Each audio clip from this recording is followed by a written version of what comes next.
começarmos o nosso estudo dessa importante temática na qual nós estamos aprendendo. Glória a Deus por isso, irmãos. Glória a Deus por isso. Vamos orar. Pai, muito obrigado, Senhor, por estarmos aqui diante da Tua presença, diante da Tua glória, Senhor. Sabemos, Senhor, que Tu estás aqui, Senhor, que nós possamos, ó Pai querido, absorver, Senhor, e guardar tudo que está sendo revelado nessa noite, Pai. Senhor, creio que a partir de hoje Tu irás começar a tratar com o nosso coração, como já trataste comigo hoje, Senhor, e que nós possamos, Senhor, resgatar a chama do primeiro amor. Senhor, não permita, Senhor, que as nossas obrigações, que as nossas realizações possam nos afastar de Ti, mas que nós possamos, Pai querido, seguir firmes e constantes, sempre abundantes na Tua obra, Pai, porque nós sabemos que o nosso trabalho não é vão em Ti, ó Pai. Abençoa cada um que está aqui, abençoa as nossas irmãs que estão atendendo o nosso convite ali na nossa igreja, nos nossos irmãos ali do Braz, e que nós possamos, Senhor, sair daqui edificados pela Tua palavra. É o que nós te pedimos, em nome de Jesus. Amém. Amém. Os irmãos podem se assentar. Amém. Estamos estudando o livro de Apocalipse. Esse é o nosso terceiro encontro. E a caminhada vai ser longa, né, irmãos? A caminhada é longa. E semana passada nós estudamos o capítulo 1 do livro de Apocalipse. E agora nós vamos entrar na primeira sessão, né, que é o direcionamento do Senhor às 7 igrejas de Apocalipse. Então a minha intenção é, cada sexta-feira, nós falarmos sobre cada uma das igrejas, né? São 7 igrejas, e creio que aí está o nosso tratamento. Jesus tem muitas coisas a tratar com o nosso coração, a tratar através da nossa postura. E hoje nós vamos estudar a igreja de Éfeso, né? A igreja de Éfeso é um recado, é uma mensagem que Jesus dá a essa igreja, que está registrada, como você abrir a Bíblia, nós vamos fazer uma leitura dela. Efésios capítulo 2, verso 1 até o verso 7. Glória a Deus por isso. Apocalipse capítulo 2, verso 1. Todos acharam, né? Todos estão aí acompanhando. Você que está aí na nossa live aí também, estamos ao vivo aqui no nosso canal do Instagram. Deus abençoe vocês que estão nos acompanhando, ou vão nos acompanhar depois, né? Deus abençoe vocês também. Então vamos lá. Diz assim: ao anjo da igreja em Éfeso escreve. Jesus mandando João escrever essa carta à igreja de Éfeso. Essas coisas diz aquele que conserva na mão direita as 7 estrelas e que anda no meio dos 7 candeeiros de ouro. Conheço as tuas obras, tanto o teu labor como a tua perseverança, e que não podes suportar homens maus, e que pusestes à prova os que a si mesmos se declaram apóstolos e não são, e o achaste mentirosos. Tens perseverança e suportastes provas por causa do meu nome, e não te deixastes esmorecer. Tenho, porém, contra ti que abandonaste o teu primeiro amor. Lembra-te, pois, de onde caíste, arrependa-te e volta à prática das primeiras obras. Senão, venho a ti e moverei do seu lugar o teu candeeiro, caso não te arrependas. Tens, contudo, ao teu favor que odeia as obras dos nicolaítas, os quais eu também odeio. Quem tem ouvidos, ouça o que o Espírito diz à igreja. Ao vencedor, dai-lhe que se alimente da árvore da vida que se encontra no paraíso de Deus. Amém? Essa mensagem é um padrão na qual Jesus ele vai falar com as 7 igrejas. É muito interessante ao pensar nisso, porque semana passada nós estudamos que quando Jesus ele se revelou a João, Jesus ele se revelou com as 7 estrelas e os 7 candeeiros de ouro, né? As 7 estrelas são os anjos das 7 igrejas, e os 7 candeeiros, cada candeeiro simboliza aponta para uma igreja. Quando nós chegamos nessa questão das 7 igrejas, como eu disse semana passada, é muito comum, e você vai ouvir essa interpretação, que cada igreja representa um período da história da igreja, e que hoje nós estamos vivendo, segundo quem pensa assim, quem interpreta o livro de Apocalipse dessa forma, nós estamos vivendo a época da igreja de Laodiceia. Eu disse semana passada, repito aqui, que eu tenho dificuldade com essa interpretação, embora muitas coisas, vamos dizer assim, combinam, mas tem muitas coisas também durante a história da igreja que não combinam. Então, o que eu prefiro e o que eu creio é que as 7 igrejas representam a igreja como a sua plenitude, porque o número 7 representa plenitude, integridade, perfeição, né? E o livro de Apocalipse é um livro que vai falar muito do número 7, né? E os primeiros 7 que nós estamos ouvindo aqui, lembra aqui, é as 7 igrejas, 7 candeeiros, as 7 estrelas, né? Uma outra discussão também que muitas pessoas têm é sobre o que significa ao anjo da igreja, né? Você vai ouvir pessoas dizendo, pastores assim, renomados, dizendo que o anjo da igreja significa o seguinte, que cada igreja tem um anjo mesmo, celestial, né? E a maioria dos teólogos, dos estudiosos, e eu também concordo com eles também, que quando Jesus inicia a sua fala ao anjo da igreja, significa a liderança espiritual da igreja, né? O pastor e os seus obreiros, né? Então, quando Deus ele quer tratar com a igreja, quando Jesus ele quer falar com a sua noiva, ele usa o mensageiro para falar. Jesus não vem aqui de uma forma, vamos dizer assim, sobrenatural, assim. Ele usa os pastores para transmitir o que, ou deveria transmitir, né? O que ele requer da sua igreja, né? O que ele requer da sua noiva. Então é isso que eu entendo quando Jesus ele inicia essa fala dizendo ao anjo da igreja que está em Éfeso, ao anjo da igreja que está em Esmirna.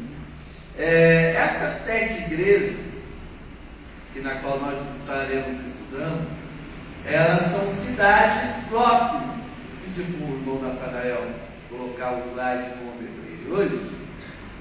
São cidades próximas, né? São cidades próximas em uma região, na época, chamada Ásia, né? Hoje, quando nós vamos falar da Ásia, nós estamos falando de um continente, né? Continente asiático.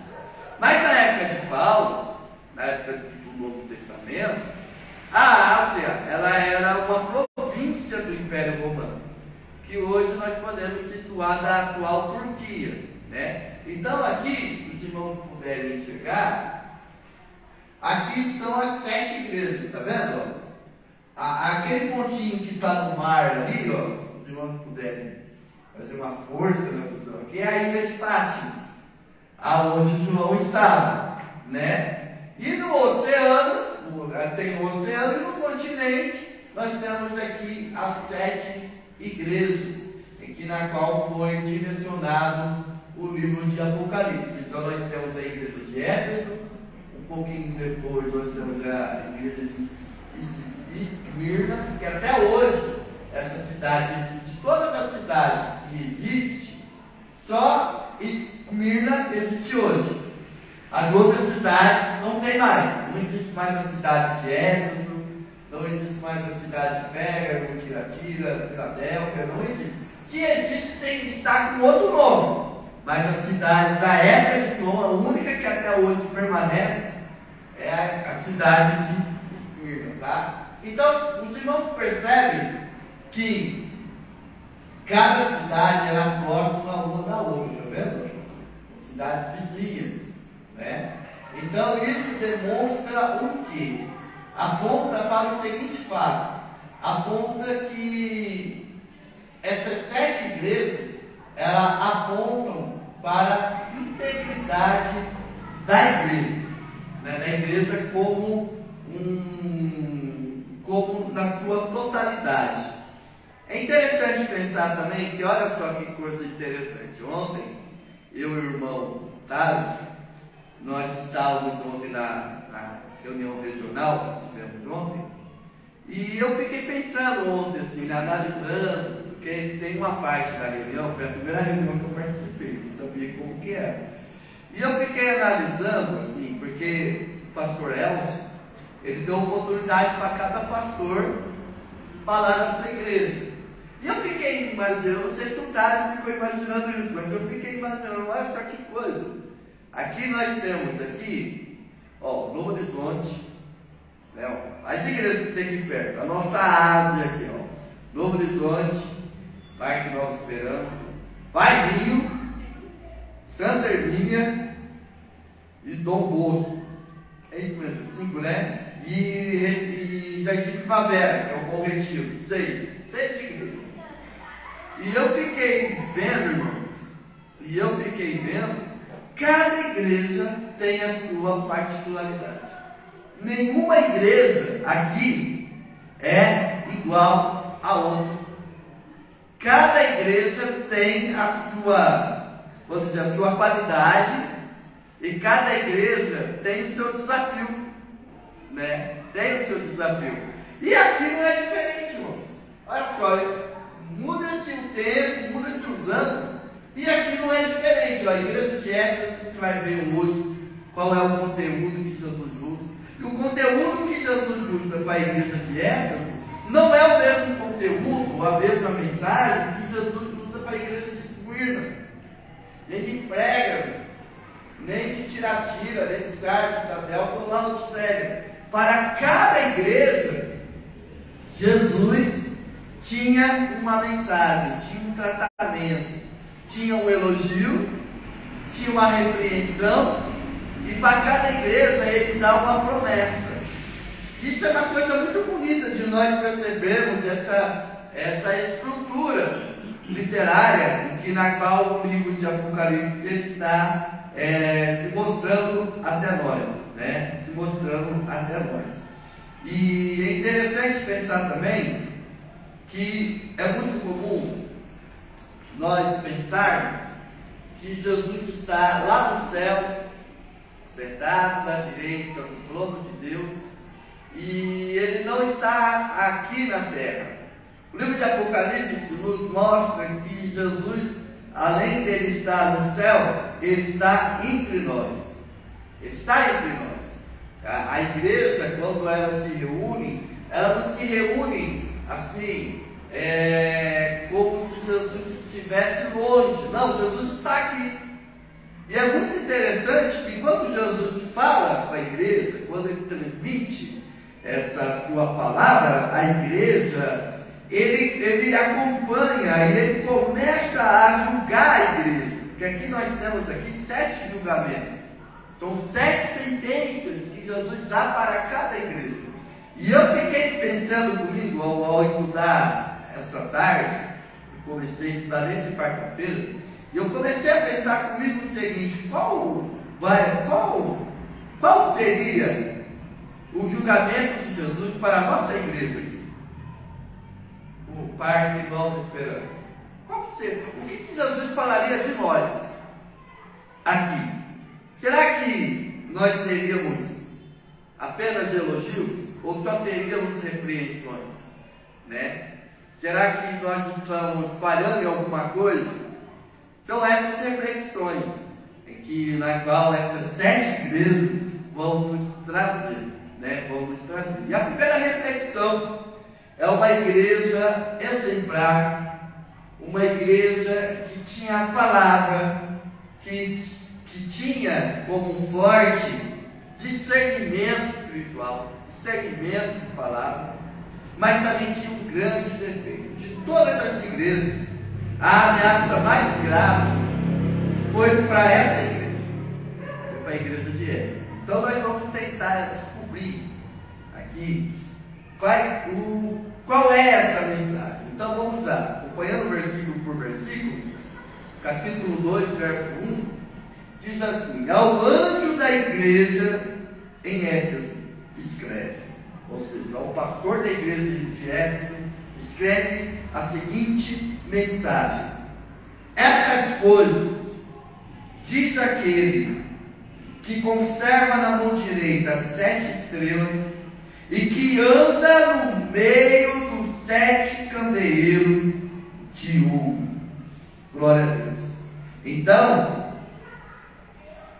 a primeira coisa, olha só, quem está dando essa mensagem é aquele que na sua mão direita conserva as 7 estrelas que andam no meio dos 7 candeeiros de ouro.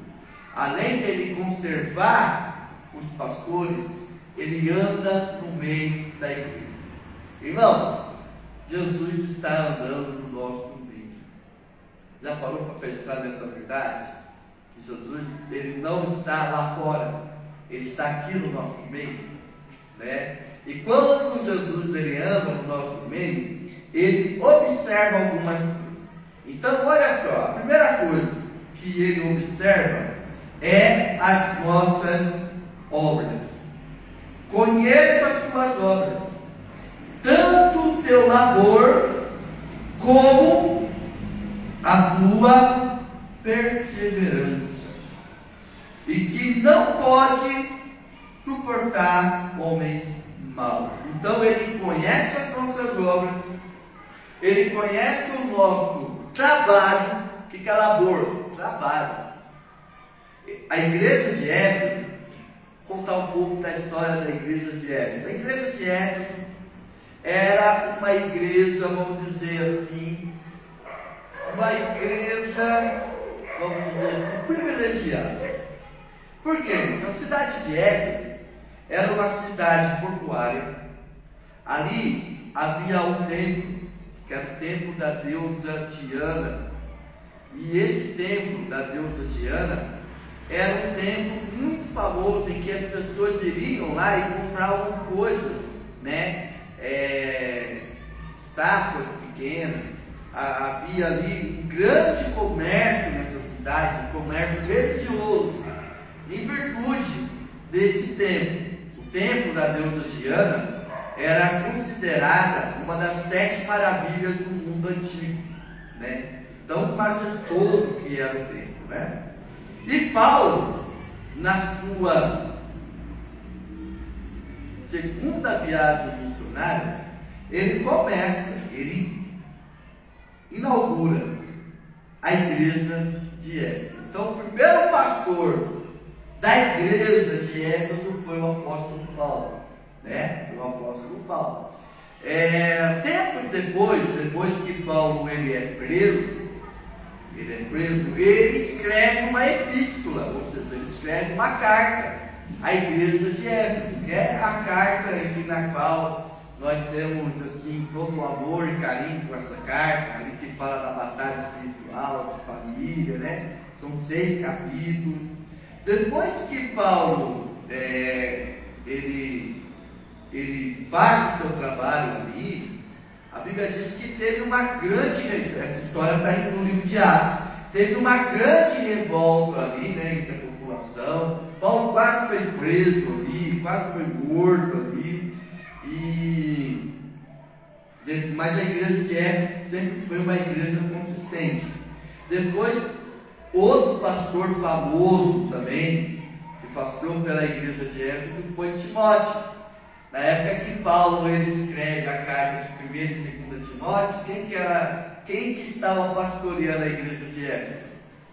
Timóteo, né? E nessa época aqui, quando João ele é preso e ele vai para a ilha de Patmos, João ele era pastor da igreja de Éfeso e foi pastor até o final da sua vida. Depois que ele foi libertado, né, voltou para a cidade de Éfeso e continuou pastoreando a igreja de Éfeso. Então vejam, meus irmãos, o privilégio que essa igreja tinha de ter pastores, vamos dizer assim, pastores de primeiro naipe, né? Paulo, Timóteo, João, né? Você imagina, né? Eu, por exemplo, estou aqui na igreja, eu me sinto honrado de ver tantos homens de Deus que já passaram por aqui, né? Agora imagine quem já pastoreou a igreja de Éfeso, né? Tantos homens honrados que pastorearam essa igreja também. Então, Jesus ele fala que conhece a tua obra e o esforço de vocês, e conheço a tua perseverança, né? É bom pensar, irmãos, que nessa época a perseguição estava muito forte naquela época, né? Então, aqueles irmãos eram perseverantes, né? Não pense vocês que quando João escreveu o livro de Apocalipse, ele escreveu depois da perseguição. Não, ele escreveu o livro de Apocalipse durante a perseguição. Então, lá na ilha de Patmos. Então, ele escreveu essa revelação. Então, o que Jesus está dizendo para a igreja? Eu conheço as tuas obras, eu conheço o teu esforço, e conheço a tua perseverança. Vocês eram uma igreja perseverante, era uma igreja que não desanimava pelo fato da perseguição ser contra ela. Ou seja, aqui nós estamos falando de algo externo, ou seja, algo que está acontecendo lá fora, né? A minha pergunta é e nós estamos observando isso já, que a igreja brasileira não vai passar por bons ventos desses próximos anos. Nós estamos já imaginando isso já, estamos ouvindo já algumas ameaças por aí. Será que nós manteremos a nossa perseverança ou vamos desanimar? Porque, irmãos, nós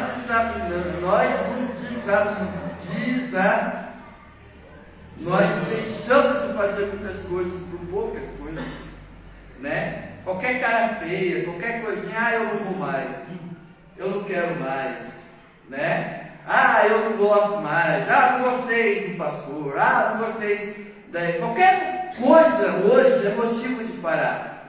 Será que nós não devemos aprender com esses irmãos aqui da igreja de Éfeso, de não desanimar, de se esforçar e de manter a nossa doutrina, de manter os nossos ensinamentos, né?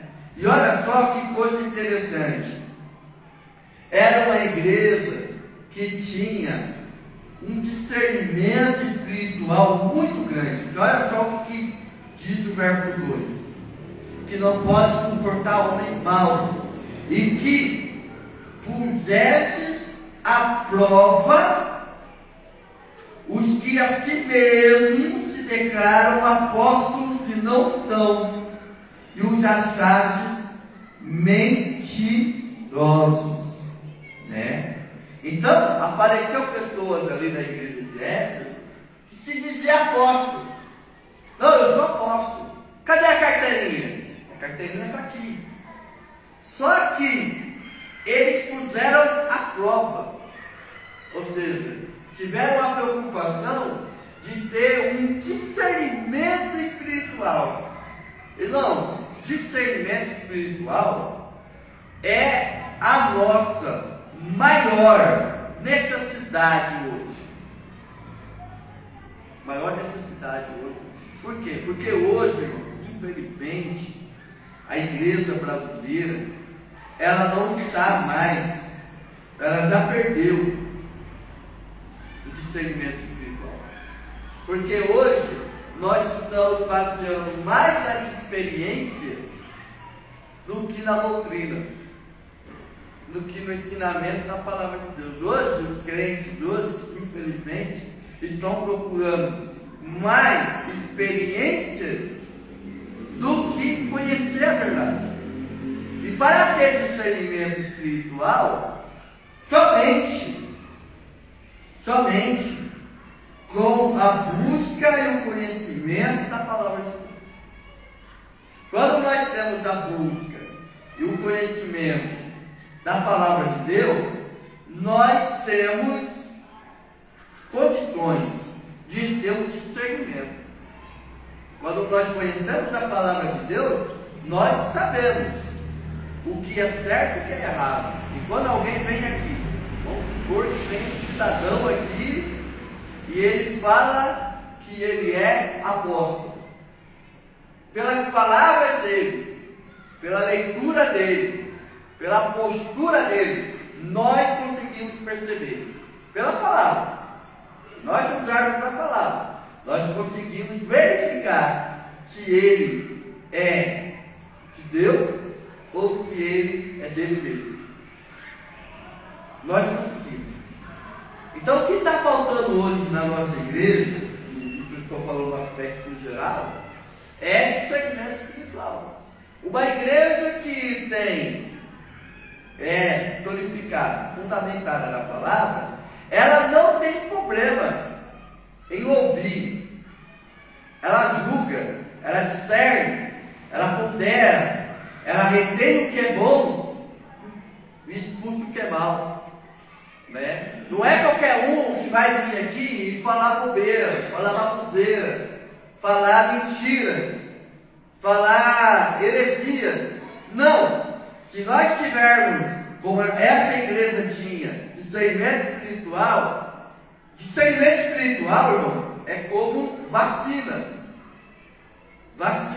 Quando você toma uma vacina, a doença vai vir. Só que a doença, ela não vai te pegar. Ela não vai te matar. Por quê? Porque você está vacinado. Essa igreja era uma igreja vacinada.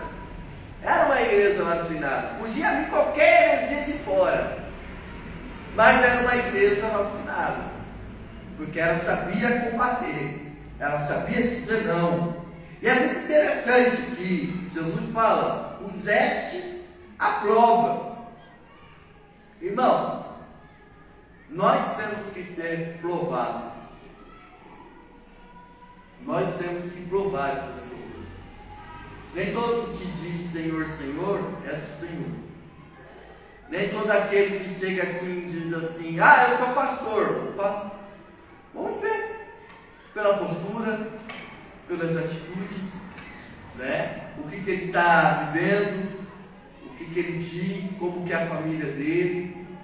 Isso é colocar a prova, né? Eu sou de uma época que quando vinha um obreiro novo, uma pessoa de outra igreja, o outro pastor ligava, né? Vamos supor que o pastor Lindomar era lá de outra congregação.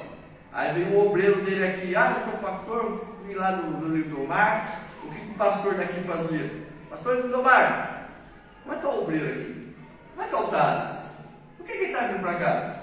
Agora não, irmão, hoje não tem mais isso. Hoje vem qualquer um, a gente não investiga, a gente, glória a Deus, é de Deus. E às vezes o camarada é mais atribulado do que outra coisa, né? Então essa igreja me ensina que, coloca a prova. Eu me lembro que eu congreguei 14 anos na Madureira, e saí da Madureira e fui para uma igreja, Fiquei 3 anos lá, nessa igreja evangélica de Pinheiros. E eu cheguei para o pastor, né? Mostrei meu currículo para o pastor. Ah, pastor, meu currículo é isso, eu sou isso, eu sou aquilo, eu sou aquilo, eu sou isso e tal. Ele chegou em mim assim e falou assim: Saulo, senta e vê se é isso que você quer mesmo. Eu falei: eu vou sentar, eu vou passar nessa prova aí. E eu conversando com outros irmãos que vieram de outras igrejas, como é que é a prova dele? Não, o negócio é o seguinte: ele coloca você de banco 6 meses. Aí depois de 6 meses, ele, irmãos, a minha prova durou 3 anos. 6 meses lá foi 3 anos. Colocou eu na prova. E daí eu comecei a entender, ele está certo. Irmão, a gente tem que parar com esse negócio de se encantar com o discurso. Ah, fulano veio aqui, pregou, fogo caiu, o homem é de Deus e não sei o que. Irmão, é que eu sempre falo, existe uma diferença muito grande entre você ser usado por Deus e ser aprovado por Deus. Obreiro tem que ser aprovado por Deus, não somente usado por Deus. Porque usado por Deus, não, Deus usa qualquer um. Não tem vantagem nenhuma em ser usado por Deus, sabia? Olha só, vou pela Bíblia. Deus usou uma jumenta. O que a jumenta fez para ser usado por Deus? Nada. Deus usou um vidente, ou contextualizado nos dias de hoje, uma pessoa que fazia feitiçaria para os outros, Balaão. E Deus usou Balaão para abençoar o povo de Israel. Então Deus usa qualquer um. Agora a diferença está entre ser usado por Deus, amém, eu sou usado por Deus, você é usado por Deus, mas nós não devemos buscar somente ser usados por Deus, nós devemos ser aprovados por Deus. Deus tem que olhar para a minha vida e olhar para a tua vida e sentir prazer na nossa vida. Olha, esse aí é meu filho, esse aí é meu filho, ele age corretamente, quando não age ele pede perdão para mim, ele se arrepende, ele vive comigo. É isso que nós devemos pensar, irmãos. É isso que nós devemos guardar no nosso coração, né? Então, essa igreja, irmão, o que mais me encantou nessa igreja é que essa igreja, ela tinha um discernimento espiritual muito forte. Não era qualquer um que pregava nessa igreja. Era uma igreja que, para muitos pregadores, eu acho engraçado isso, para muitos pregadores, as pessoas falam: aquela igreja é fria porque ninguém dá glória a Deus. Já viu esse papo? Já viu essa conversa? Às vezes não. Às vezes a igreja é madura. Não, quase sempre a igreja é madura e ela não come qualquer coisa. Ela sabe o sabor do verdadeiro alimento. Já viu, por exemplo, o ovo? Já viu o ovo que a sua esposa frita? E o ovo do restaurante? Qual ovo é melhor? Do que a sua esposa frita? Ou a sua mãe? Ou o ovo do restaurante? Da sua mãe, ou da minha esposa, não é? Mais gostoso, né? Mais saboroso, né? Mexido, deu até fome agora, né? O omelete, essas coisas. Irmão, a palavra é a mesma coisa. Tem muita gente se alimentando de alimento que não sustenta. É alimento que na qual você come, você satisfaz aqui o seu desejo, mas lá depois vai passar fome de novo e vai esmorecer de novo. A igreja de Éfeso era uma igreja em que sabia o sabor do alimento. Opa, esse alimento é bom. Ah não, esse alimento não é bom. Então é o que nós precisamos ter, irmãos. Discernimento espiritual. No verso 3, olha só: tens perseverança e suportaste provas por causa do meu nome, e não te deixastes esmorecer. Glória a Deus, né? Glória a Deus.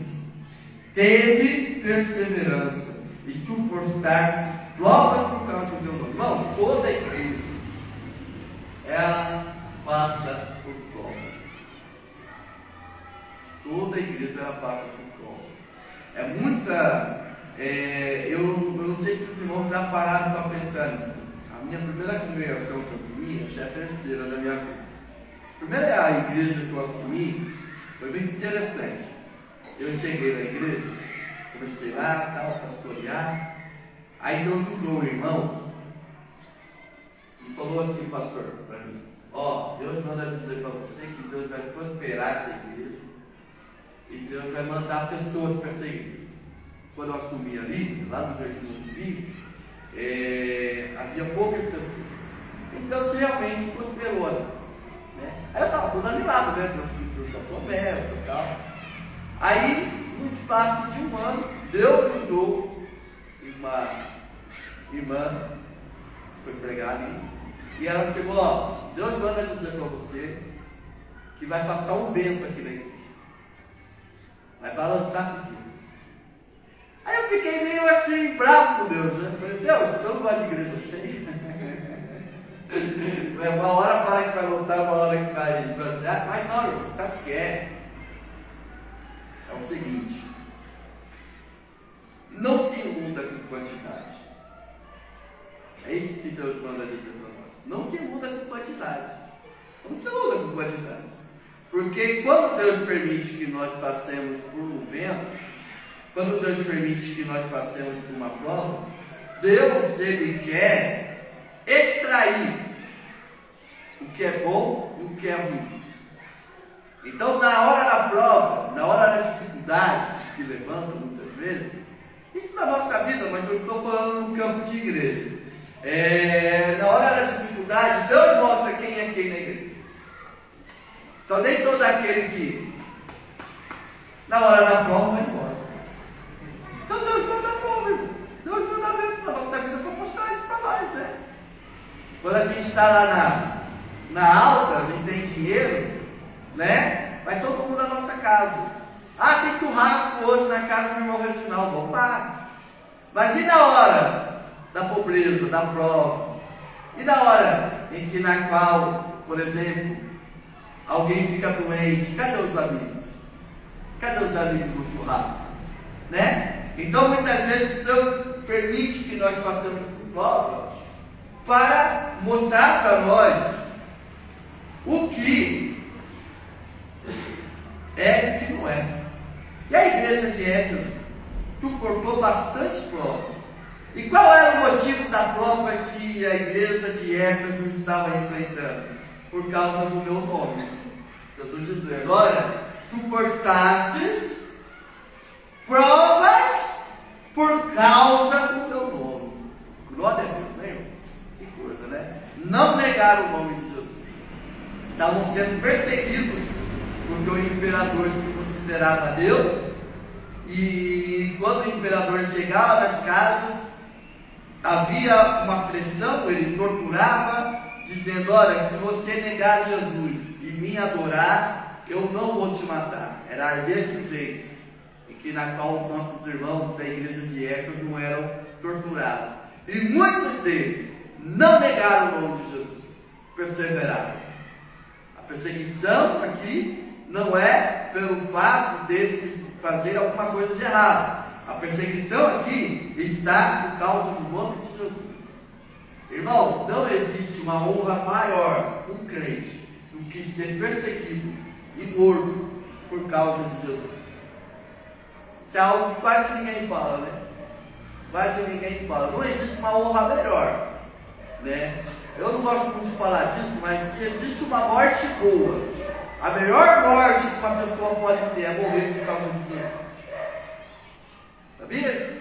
E era isso que estava acontecendo na igreja de Éfeso. No verso 6, vou pular o verso 4 e 5, mas no verso 6 tem um outro ponto a favor. Olha só. Tens, contudo, ao teu favor, que odeias as obras dos nicolaítas, as quais eu também odeio. Quem eram esses nicolaítas, né, que João está falando aqui?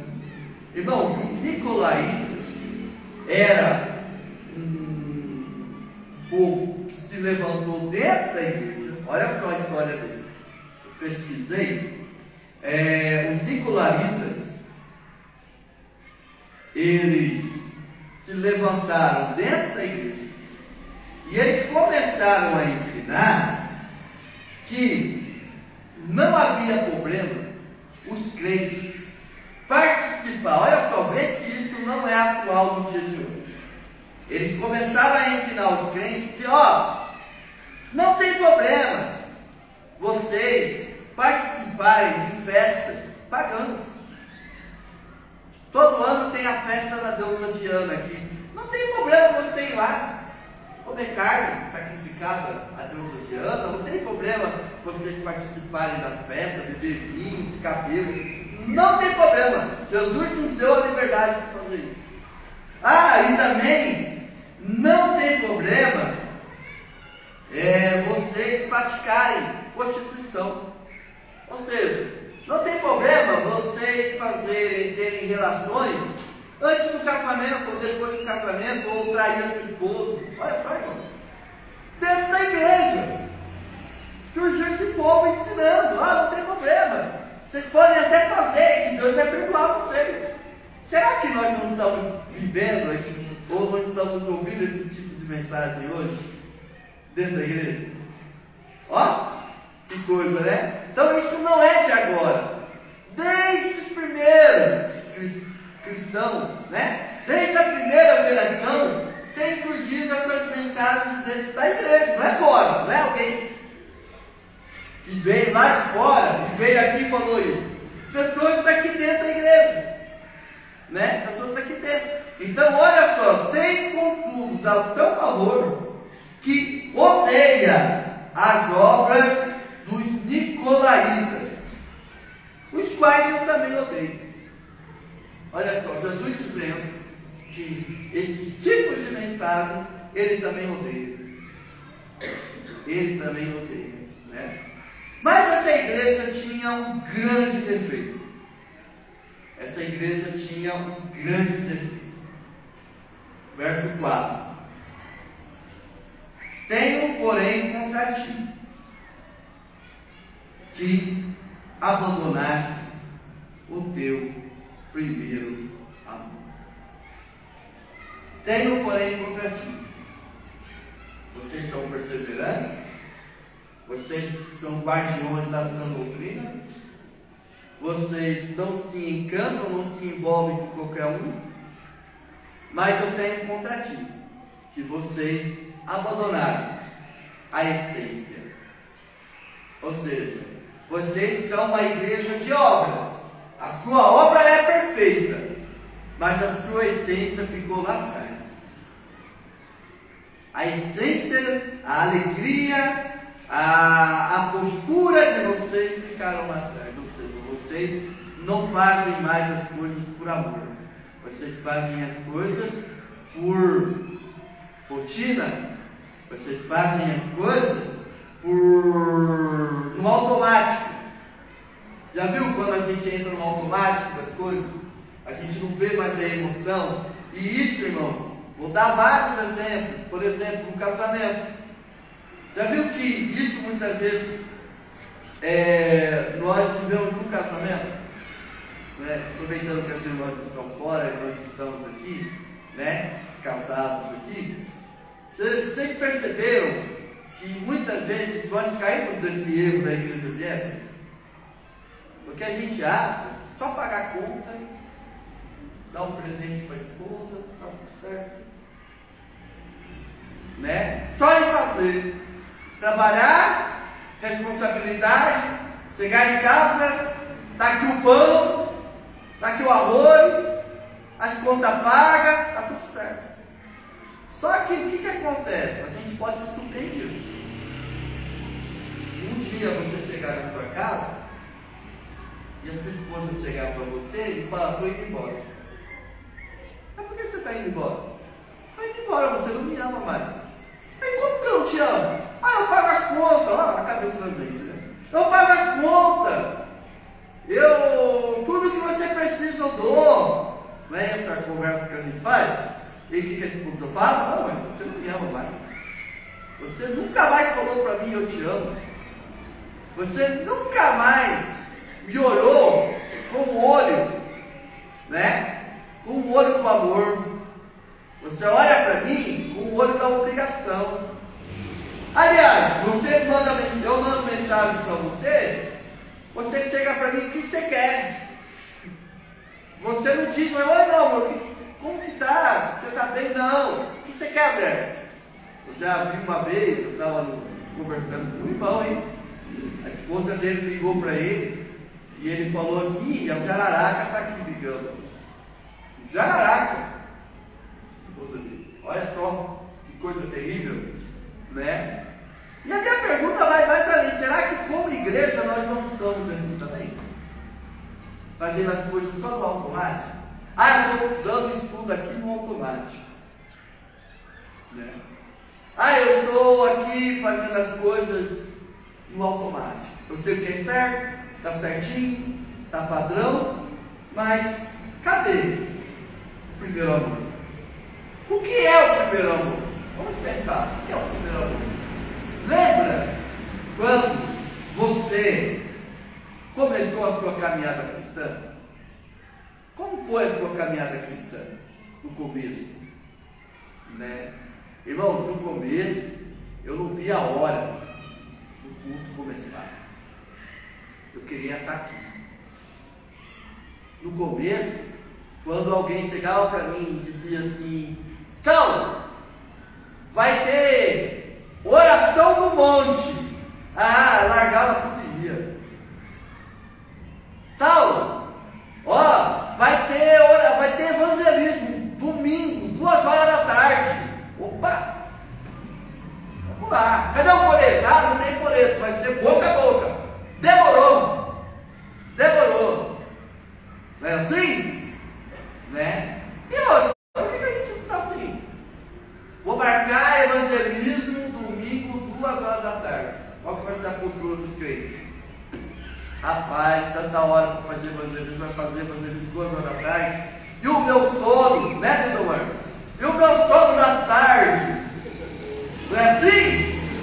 Né? Hoje é culto de sexta-feira, estudo de Apocalipse. Não gosto não. Aí, pastor vai falar de Apocalipse, tem até medo desse livro. Né? Cadê o encanto? Cadê o amor? Já foi faz tempo. Né? E Jesus fala uma coisa muito séria que, infelizmente, aconteceu com a igreja de Éfeso. Olha só. Tenho, porém, que não pratica abandonar o teu primeiro amor. E se não, olha só, lembra-te depois de onde caíste, arrepende e volta à prática das primeiras obras. Se não, venho a ti e moverei no seu lugar o teu candeeiro. Irmão, minha pergunta: a igreja pode fechar? A igreja pode acabar? Pode. Está aqui, ó. Jesus falou para aquela igreja: se vocês não se arrependerem, eu vou mover, ou seja, eu vou tirar o candeeiro. Lembra o capítulo 1? Que Jesus fala que ele tem uns candeeiros nas suas mãos? Irmão, por que essa igreja ainda não fechou? Porque Jesus está sustentando essa igreja. Jesus está sustentando essa igreja. Mas Jesus pode muitas vezes chegar, cansei do Pai de nossa esperança. O povo perdeu o primeiro amor. Então o que ele vai fazer? Vou mover. Fechou a igreja. E fechou mesmo. Por quê? Porque já foi. Olha que coisa séria. Não estou falando isso na minha cabeça, não, irmão. Está na Bíblia, está aqui, está escrito aqui. Cadê a igreja de Éfeso hoje? Não tem mais. Acabou. Aquela igreja que foi pastoreada por Paulo, Timóteo, cadê ela? Acabou. Ficou para trás. E quantas igrejas, irmãos, ficaram para trás? E achando que estava bem. O problema da igreja de Éfeso, e do exemplo que eu dei aqui do marido, né, da responsabilidade, é que a gente acha que está bem. Não, aqui não é que eu quero ficar aqui não. Mas eu olho do lado,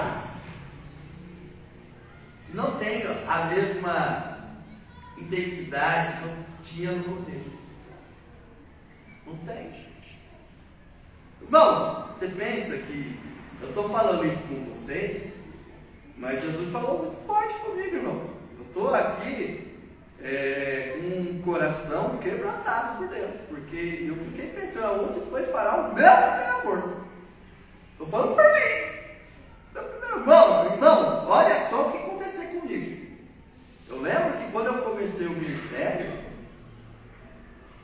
quando a pessoa chegava em mim e falava assim, pastor, eu recebi você tem como pregar aqui? Eu ia atravessar. Quantas vezes eu morava aqui no Motorão, quantas vezes eu ia pregar lá no campo dos alemães.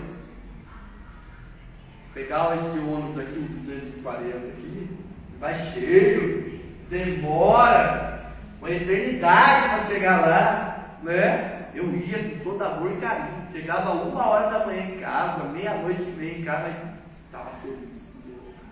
Hoje, irmão, vergonha minha, tenho vergonha muitas vezes de irmãos me convidar e eu ficar pensando no meu descanso. Ah não, hoje eu vou descansar, não vou não. Ó! Irmão, Jesus falou tão forte comigo nesses dias, que eu fico assim, meu Deus, nós estamos vivenciando esse erro na nossa vida, né? E isso é grave, não pensa que isso é algo assim, mas Jesus perdoa. Não perdoa não, olha o que ele fala, moverei no seu lugar o seu terreno, ou seja, eu vou tirar. Já perdeu, para que eu quero obra? Irmão, é isso que nós precisamos entender. Jesus não quer obra, Jesus quer essência. Entende? Jesus quer essência. Jesus quer qualidade das nossas obras. Jesus não quer só a nossa obra, Ele quer qualidade. Tudo que eu fizer, eu tenho que fazer por amor. Por amor. Irmão, já viu isso? Você viu que essa questão da amor não tem mais em muitas pessoas, em muitos pastores. Pastor Lindomar sabe muito bem o que eu vou dizer aqui. Tem muito pastor que antes de assumir uma igreja, ele verifica como é que é a igreja, quantos membros tem. Não faz mais a obra por amor não, irmão. Faz por dinheiro, por interesse, por lucro. Muitas pessoas estão com isso aqui, estão muito longe. Poucas pessoas, irmão, fazem a obra por amor a Deus. Não fazem por lucro, mas fazem por amor a Deus. Por amor à palavra de Deus, por amor às almas, irmãos. A igreja de Éfeso foi uma igreja que perdeu o amor pelas almas. O negócio deles era a performance, o negócio deles era o conteúdo. A alma já foi, faz tempo. Onde está o nosso amor pelas almas? Onde está o nosso amor pelas pessoas? Né? A gente vê o irmão, a gente pensa, ih, lá vem a encrenca. Tem um irmão lá que está pedindo oração, aí um empurra para o outro, né? Vai você, não, vai você, não, a gente tem que ter amor pelas almas. Amor pelo amor. Sabe qual que é o contrário do amor? Não é o ódio, é o desprezo, é a indiferença. Você quer ver? Se um dia você sair da sua casa, uma camisa amarela, gravata laranja, paletó verde, sapato dourado, e a sua esposa não falar nada para você, você está ruim mesmo. Você está acabado. Seu casamento acabou. Estou falando sério. Acabou para você. Ela vai olhar assim, pode ir. Às vezes eu faço até um teste para em casa. Eu vejo, ela não está aqui hoje, eu posso falar. Como que a Eliana está hoje? Vou ver. Vou colocar uma gravata que não combina com a roupa. Ela está vendo aí, depois ela vê. Eu testo com ela, você acha que não? Aí vou para a igreja assim. O medo dela, né? Não, ela ergue o dedinho dela assim. Você não vai assim, não. Opa, ufa. Está ali a mão. É assim, irmão. É assim. Às vezes a gente fica bravo com a mulher, né? Ah, minha mulher não sabe, não, irmão, ela está te amando. Ela está te amando, ela se incomoda em ver você feio, desarrumado. Isso se não for a preocupação dela, né? É. O que vão dizer de mim? Mas fica uma forma de amor. Não é. É uma forma que ela, eu me importo com você, eu me importo com a sua postura, né? É muito interessante. Por exemplo, nas pregações que eu faço aqui, ela comenta: ó, não gostei de você falar isso. Olha, na quarta-feira que eu preguei, ela gostou. Mas assim, irmão, o que importa? Pode falar, pastor Marcos. Mas a minha esposa chegou a dizer uma vez: não, assim não, tá louco? O que eles vão falar de mim? É desse jeito. É desse jeito. A igreja de Éfeso, irmão, estava nesse estágio. Tanto faz, pode ir assim. Olha só, perdeu o primeiro amor. Perdeu o primeiro amor. E o que é o amor? A gente muitas vezes está pensando que o amor é sentimento. Não, o amor não é sentimento. O amor cristão, cumplicidade. Eu diria mais, amor é um ato de vontade. Sabia? O amor é vontade. Vontade. Olha só o que Jesus fala: amem os seus inimigos. Se amor for sentimento, acabou. Você já para por aqui, porque eu nunca vou amar meu inimigo se depender do meu sentimento. Mas aí eu tenho vontade. Imagina a cena. Imagina essa cena. Imagina que eu chegue pro Reginaldo e falo assim pro Reginaldo: Reginaldo, eu não suporto aquela pessoa. Nossa, até estava conversando com o Thales ontem, né? Por que será que tem gente que a gente não bate o santo? Falei para ele: não bate o santo. Já viu isso? Porque tem pessoa que vai ser nossa, eu me identifiquei com ela, pessoa legal, né? Agora tem gente que a gente bate o olho assim, a gente nunca conversou com ela. Nossa, meu santo, o pessoal fala assim, né? O meu santo não bateu com ela. Não bateu. Aí vamos supor, deixa eu só concluir. Aí vamos supor que o Reginaldo me vê, eu conversando com essa pessoa, dando risada, abraçando ela, ó, pai, beijo e tal, né? Aí o que o Reginaldo ia pensar? Ele ia chegar em mim e falar assim: nossa, pastor, você é falso mesmo, hein? Hipocrisia, você falou que não bate no santo da pessoa, mas está abraçando ela, está dizendo. Aí eu vou falar para ele uma coisa que ninguém faz, né? Não, Reginaldo, embora o meu santo não bateu no dele, eu tenho que amar ele. Estou tentando amar. Ó, até agora eu estou gostando mesmo. E está insuportável mesmo. Mas eu estou fazendo esse esforço. Percebe vocês que o amor é esforço? Muitas vezes. Você tem que fazer um esforço para amar, irmão. É esforço. Né? Por isso que Paulo ele fala, 1 Coríntios capítulo 13. 1 Coríntios capítulo 13. Eu posso ter todos os dons, mas se eu não tiver amor, eu nada serei. Serei como um sino que timbre. O que é? Imagina uma bateria fazendo barulho. Já viu bateria aqui? Nossos bateristas aqui, né? Batem barulho, no final vem aqui e toca a bateria. Já viu que um segundo depois a gente esquece do barulho da bateria? É a mesma coisa de quem é usado por dom e não tem amor. Vai toda aquela ruaça toda, né? Tá, isso aqui é movimento,